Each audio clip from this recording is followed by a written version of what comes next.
তো hello dear student, কেমন আছো? আই হোপ প্রত্যেকে শুধু ভালো না, ভীষণ ভালো আছো। স্ক্রিনের উপর একটা প্রশ্ন দেখা যাচ্ছে, তাই না? প্রশ্নটা কি সেটা আমরা আজকে মন দিয়ে প্রথমে পড়বো, বুঝবো, তারপর অঙ্কটা করব।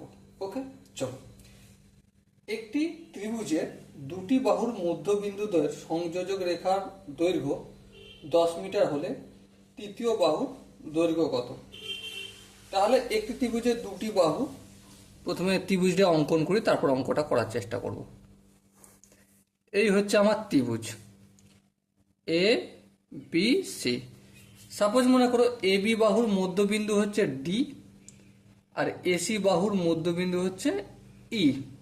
ঠিক আছে, এবারে ডি আর ই কে যুক্ত করলাম।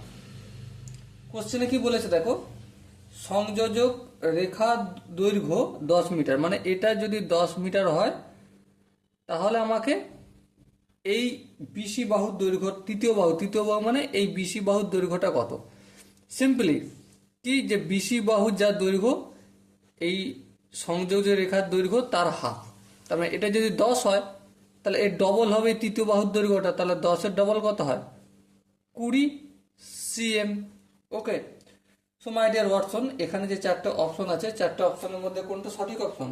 অবশ্যই option C is the right answer. কোন কনসেপ্টটা কাজে লাগিয়েছি? কনসেপ্ট একটাই, যে DE equal to half of BC, এই কনসেপ্টটা আমি কাজে লাগালাম।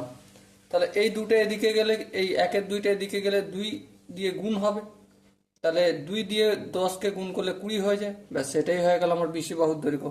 ওকে, সো আই হোপ প্রত্যেকের বোঝা গেছে। যদি কোনো জায়গায় বুঝতে অসুবিধা থাকে, ডাউট থাকে বা কনফিউশন থাকে, তাহলে কি করতে হবে? কমেন্টটা অবশ্যই জানাতে হবে। ওকে, সো দেখা হচ্ছে পরবর্তী সেশনে। ততক্ষণ পর্যন্ত ভালো থেকো, সুস্থ থাকো এবং জয় হিন্দ।